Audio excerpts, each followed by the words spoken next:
הביוגרפיה הראשונה שכתבתי נכתבה קודם כל מתוך תקווה שהיא תביא מרפא למספר.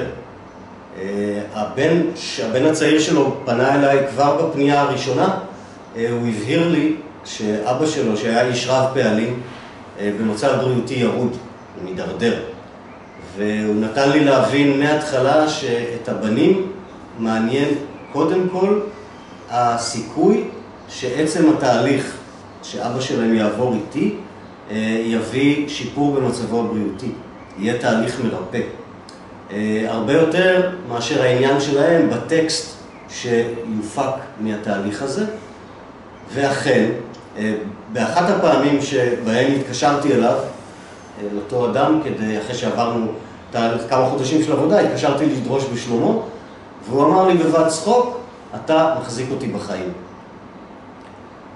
עכשיו, אני לא לוקח לעצמי את הקרדיט על הדבר הזה, אבל אכן מצבו השתפר, ויותר מכך, אני יכול היום להגיד, לא רק להביא עדות אישית שלי, היום מחקרים מוכיחים וחוקרים בתחום משוכנעים, שאכן התהליך הזה הוא תהליך שיש בו תרפיה למספר, הוא תהליך מרפא, הוא תהליך שמאפשר למספר לעשות סוג של תיקון בזה שהוא מריץ שוב את הסרט של חייו.